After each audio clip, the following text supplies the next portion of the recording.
It's time to give you a taste of Premier Analysis on QTV Experience Home. Let's get cracking, shall we? So our feature game for this week took us to the Nkoloma Stadium. Zambia leading 2-0 against young Amavubi from Rwanda, provided opposition to Charles Wale's men as we try to qualify for the African Nations Championship, for the Under-20 African Championship, which Zambia, of course, are defending champions, a trophy we won on home soil. So let's get cracking with that one. Starting off with the two selections that were made by the two coaches. Let's get into that one, shall we? So starting lineups for both teams.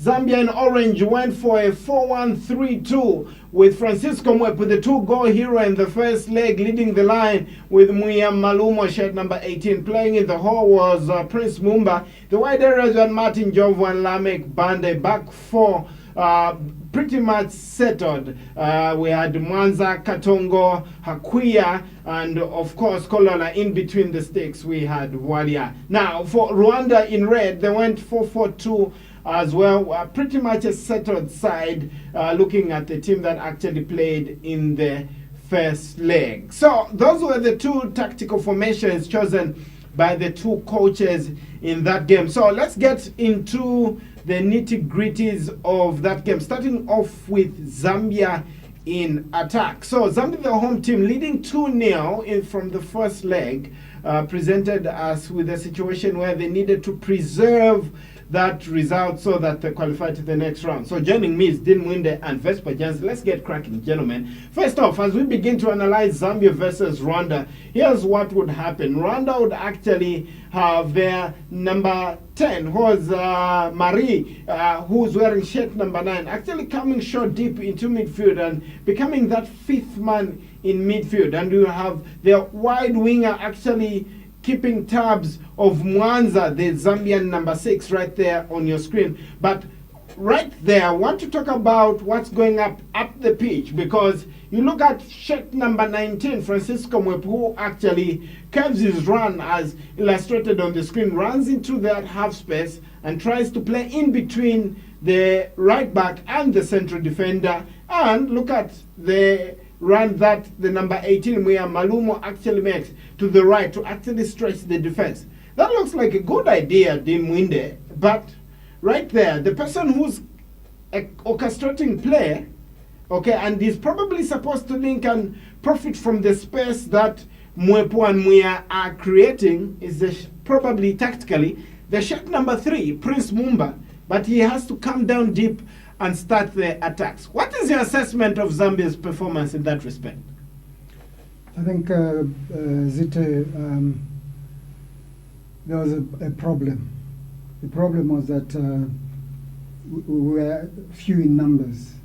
When they created space for him, he was supposed to be a shadow striker who was supposed to use that space, which is left in the middle. But he was a little bit too far on the left side, instead of occupying the central part where he's supposed to easily can utilize the space in between the two strikers. Now I'm thinking about that when you talk about linking from deep and linking up the pitch. And right there, if you look at that one, and maybe directly, let's just bring it back on the screen and just have a look at what Zambia was trying to do in Zambia function attack, and where Prince Mumba was, the number 3, and where his central midfield partner. So let's look at Zambia in attack once more. Now, Vespa, right there, you have your anchorman, the shirt number 15 there, not participating in the attack. And ideally, that's where Prince is where I want my anchorman to be, and I want Prince further up the pitch. But it's a kind of issue where you're fragmenting even when you're building up. Definitely a problem. Yeah, Zite, I think if you saw Zambia's game, even from the beginning, you know, people expected it to be, I think what they thought it will be, looking at the results which they came with. And if you look at the way we were trying to go into attack and using the long balls, which if you saw the number 15, who was our anchorman, always the balls were going through on top of him, not even having a touch in most of their attacks. Is it? I think if we can continue playing like that, Zita, I think it will give us a lot of problems, because we have seen even the team we played with, even if we beat them, they are out. But you could see the way they were trying to organize themselves, Zita, and like we were going into attack. And if you look at our number 9 and our number 10, they were always trying to get the balls from the wings, and not allowing even the midfielders to get closer to them, where we could even see our anchorman trying to get into the attack, even when maybe they've lost the ball, and we had problems. Even you could see the way they were organizing themselves in the midfield. I think if we had we meet a team which is well organized, I think we should try and organize ourselves, especially the way we try and make our attacks. All right. So Mwachisema right there, the defensive midfielder for Zambia, shirt number 15. And maybe should we forgive him for maybe our football heritage? You tell you're a number 6, you're a destroyer, you're not a constructor, you don't build. And is that our DNA? And maybe is the young man not alive to the fact that probably when we have the ball, you're also an attacker. You need to look for the ball. You must be hungry like a number 8. Look for the ball, want to play, want to knit in the short passes, and not send the ball away from where you are. Well, I think, Zita, what I noticed is that first of all, we talked about Mumba, right? For not pushing too much up. I think if you saw the first 20-15 minutes, there were a lot of breakdowns from Banda. You know, we were carrying the ball, and there's a breakdown. So he was going, But now, when there were all those breakdowns, he got scared of pushing too much. And then, let's look at the young boys. They are just starting, right? So they need a voice from the bench to direct them. Now, talking about directing them, and for me, let me try to be Prince Mumba's lawyer for a second, gentlemen, is that Prince Mumba is coming that deep, that short, to collect the ball, because the anchorman is actually not giving him the possibility to push further up the pitch. So, could that be the problem? Is that Prince is okay and he's just using initiative. Say, okay, if I don't go down and link play, because nobody will, and all those 5 at the back are just going to hook the ball forward, how do you treat such a one? Because if you ask me, that's the principal problem right there. Yeah, of course, Zita, if you look at the boy, I think he was overweight, looking at the way he was trying to, get the balls deep into our area, where we could see our anchorman, who is the number 15, was slowly getting into attack. I think we needed someone who could, at least if they get the ball, Zita, looking at the way we were attacking, I think we needed someone who can be quicker into attack. All right, so they say the devil is in the detail. So let's get into the details, shall we? Let's just look at Zambia's first half attacking pattern. In terms of passing, let's just look at Zambia's first half passing, and let's just study the picture and probably try to see what the correlation was with the diamond formation that we're actually playing and what we're able to do. So first half passing, yes. So if you look at even second half, let's even look at second half, because good enough, it actually shows us this picture generally is that Zambia was passing like that. From the defenders would actually hook the ball forward. From our own half, very little activity in terms of build-up and trying to break down the Rwandese. But when we go up the pitch, yeah, would be lucky Francisco Mwepu getting the final third, run in the box. We had a bit of crosses there. But right there, Dean, I just want to bring you to that bottom part of the pitch. Very little attacking construction there.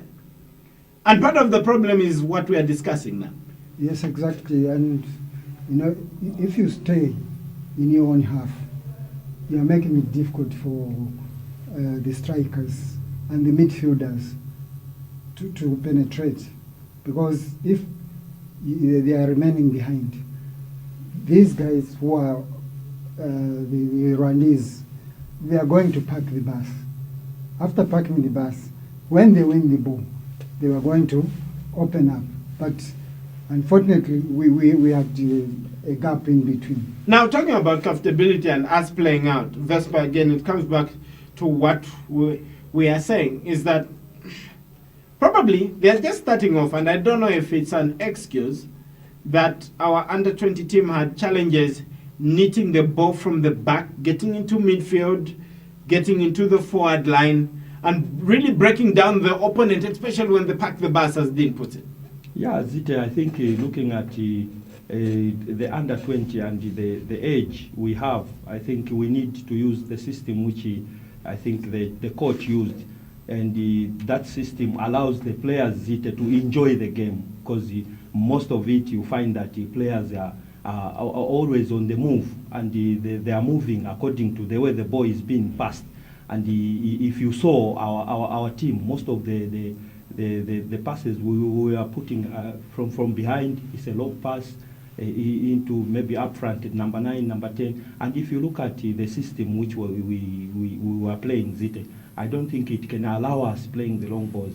I think it allows us, we start from behind, we build up. Even the transition itself can be seen from the midfield, the way even you are creating the spaces for the strikers. All right, so let's talk about Prince Mumba, of course, hails from Cabo Warriors. He's the captain of this team and had the creative role in midfield. Let's just look at his pass and direction map and what impression it actually had on the game. So, again, he was subject to a lot of criticism because, again, you're playing with two top men and Prince Mumba is in that hole, and it has to be that creative cog. And if you look at that one, generally, Dean, is that he probably tried, but again, his passes were limited based on the positions of the pitch where he was found in. Exactly, yes. You can see that he tried his best. And as a young man, yes, he plays for Cabo Warriors, but the ground is big and you're a human being, so you need support and in the right positions. Okay. Yeah, how is the position of the opponents? Where should my friends stand? So that when I'm playing, we pass. I can still go and support.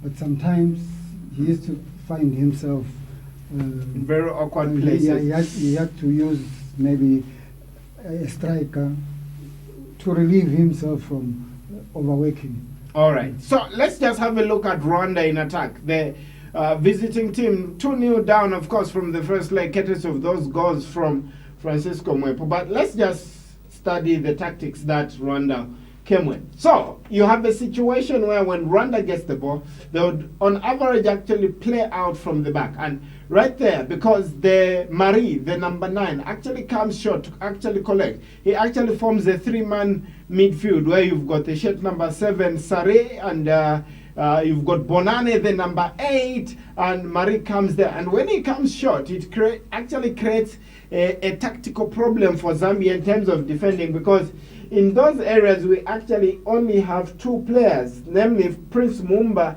and Mwachisema, the shirt number 15. And if you look at now already the reaction to what is going on is that Martin Jovu is wide, Lamek Banda is wide, the space is in the middle and it's 3 versus 2. And because of that, Rwanda were able to progress and advance their attack. To that end, let's just look at Rwanda's advanced attack as we continue to tell the story of what Rwanda were actually trying to do. So when the attack now advances, you'd actually see Njovu, the number 9, Lamek Banda, Malumo, and Mwepu actually had a recovery problem. And right there in midfield, remember the 3 versus 2 that we're talking about. Of the 3, 2 are actually very free to actually receive a forward pass for Rwanda, namely Gilbert, number 11 for Rwanda, and Dieudonné Marie, the shirt number 9. And you've got Patrick, the number 17, who's actually playing on the line and is stretching the defense. And look at our defense now. Actually sitting flat and square, but the danger is actually in between the lines where it's 3 versus 2. And it's very easy for Rwanda to actually need passes and just play around that. And which brings me to a fundamental question, Vespa. Now, marking between the lines was a problem for this team. How can we fix it?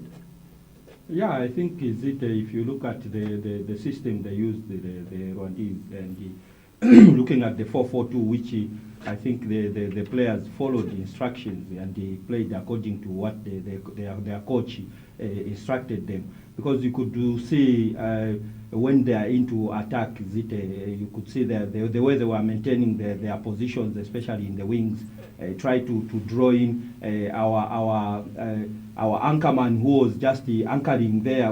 I think he was not moving Zite. I think they were also trying to draw him out of the midfield, where if you could see most of the times they tried to penetrate, and I think 3 or 4 times trying to even reach on the goal, on the same system of drawing our defenders wide, and you could see even the recovery of some of our strikers. I don't know whether they were told not to come deep into defending role, but you could see most of the times we lose the ball, they will find themselves in a wrong position, which when our defenders gets the ball, it was not easy for them to even start playing Zite. They will play a long one, which was not easy for our players also to maybe hold on to it and be joined by these other colleagues who are coming. I think we need to improve on that one. The players should be taught on the system which we are playing, that even when we lose the ball, this is how you may come back and maybe try to recover on your position. All right, so the question I have for you, Coach Dean, is how do you mark between the lines when you're playing a diamond? Because in transition, there will always be that one player at the apex of the diamond, and the recovery for the player who is on top of the diamond, he'll be too far away unless the opponent is attacking at tortoise speed. But yeah, it will always be a problem. We'll always be outnumbered in that part of the pitch. Yes, you can be outnumbered, but it's a matter of it's 10 versus 10, right? So when you are in a defensive mode, you must be in numbers. You know what I noticed, the first 10, 20 minutes, when Rwanda played wing play, when they crossed the ball, either number 17 or number 9 was around the D zone there, and he was free all the time. So we needed that anchorman to be there, and then Mumbi also supposed to be marking the D zone. So the diamond was supposed to break and then become square. You have to break. You have to go into a system where you defend more than the attacking numbers. Because if it's 3 midfielders that are playing in the midfield, you must have 4. All you right. must have an extra person. All right. But there was always a vacuum. I counted maybe 4 or 5 times when Rwanda were crossing the balls. That number 9 or number 17, they were just withdrawing and go to the D zone, and they were free. Anytime if they had given the chance, the ball to them, we could have cried. All right, so definitely tough. Let's discuss Zambia's transitional shape in terms of defensive shape when we lost the ball. Now, look at this, gentlemen, and this is a fundamental question about how we probably need to make our under-20 improve in terms of team function defense. So, the back 4, flat. Rwanda have advanced the attack. Look at the Prince Mumba is actually beaten already. You've got 3 players ahead of him. Whilst Zambia has got numbers, we've got 5 players behind, but that's too much space. You give them a chance to shoot between the lines. Either half space is actually free. So that's Patrick Magwisha. You've got Marie, the number 9. You've got Lage, the number 16. And Gilbert, number 11, they're actually in space. But let's now discuss our own Zambia. Njovu, Banda, Malumo, Mwepu. What are they doing where they are doing?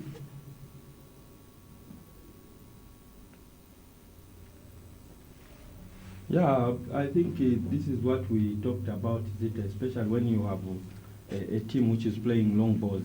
You find that even the way you position yourselves when you lose the ball, it has become difficult, especially to our young boys. Is it, of late, we are just losing the balls anyhow. I think it's because of the same system of trying to press in with the same long balls.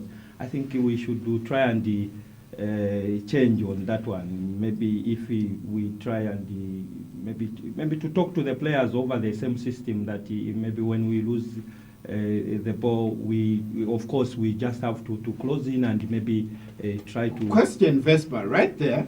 We agreed before we went for a break. The Prince Mumba knows he's supposed to drop. Lamek Banda knows he's supposed to drop. Njovu knows he's supposed to drop. That's okay. But the two center forwards, and remember Rwanda, their number 10 is actually withdrawing and becoming the third man in midfield. So who becomes the third man for Zambia in that case? Because continuously you see Muya Malumo and Francisco Mwepo actually standing square and maintaining that shape. One of them has to drop. Agreed? One of them has to drop. But who and how? More so that you're playing a diamond. I think it depends on where the ball was when there was a breakdown, and who is the nearest to come to that position where he's supposed to mark. Because if we specifically say Mwepu must have dropped or whatever, Mwepu, as we showed in the first diagram, he was opening on the left side or right side. So it's a further position. So the person who's nearest in the midfield must attack him to come and help the midfield. Yeah, but ultimately we need to have one up top. Agreed? Yes. So one of them needs to drop. Yes, of course, one of them needs to drop Zite in order to. But none of them were. No, they were not.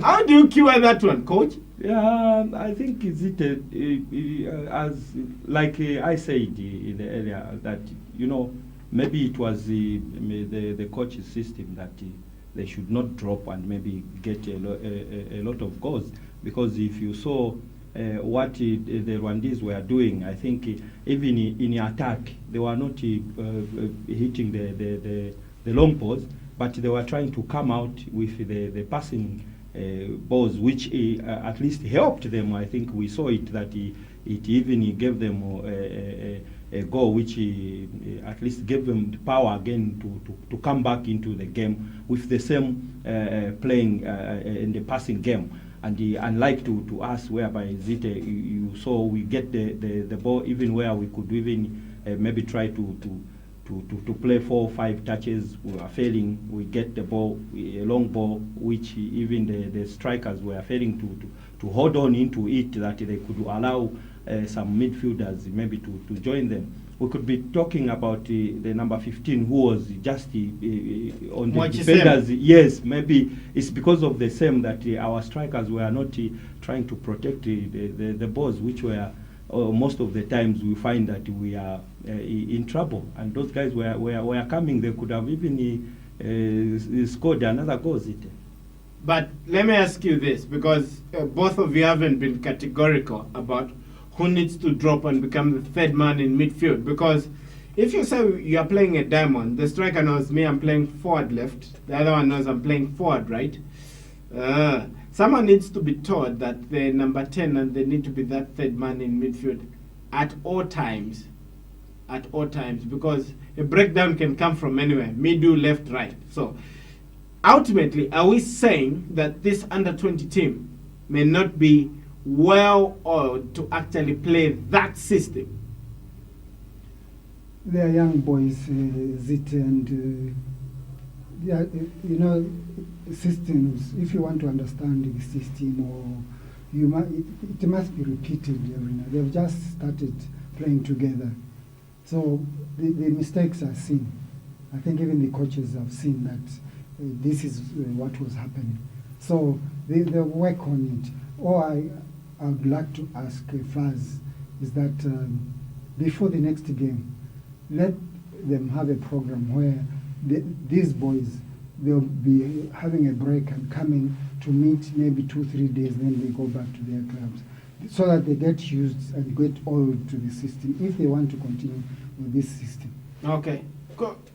Can we continue with Yeah, I think Zito, like the system? Yeah, I think we should continue, because looking at these are young players, Zite, and they are young boys who can, in any system, I think they have the energy to do that. Which I think if we saw them failing to, like a number 9, failing to drop and get the ball from the position where he's supposed to get it, and he try to wait for it, like it was a Madala's game, Zite, I think we should improve on that one. Which I think in future it can help us, because if we continue with the long balls, which is the long balls are not helping us, and losing the balls cheaply, that you allow the other team even try to play 5-6 passes and even reaching our areas, and I think it was giving even our defenders a lot of homework. All right, so let's talk about Muya Maluma. Of course, the man who plays for Wigan Athletic was making his substantive debut for the Zambia under-20 national team. Let's just have a look at his touch map. Of course, he came up with a goal that actually gave Zambia the lead, but Rwanda actually was able to actually recover from that one. But ultimately, he made some runs. Charles Wale had some complaints that when Maluma made those runs, he was actually not serviced. And it comes back to maybe the whole conversation we've had. It looks like a good talent. How can we best get the best out of him? You need a midfielder who understands him. He's a new person. Okay, he showed his style of play. When he has the ball in possession, he passed 1-2 every time he was releasing. But if you remember, Banda, he could carry on until either is fouled or he hits the ball too astray. So you need him to be paired with somebody who understands the ball better. And this can only come if they train together for a long time. Next, Burundi, Vespa. Yeah. What should we do and not do in the next game?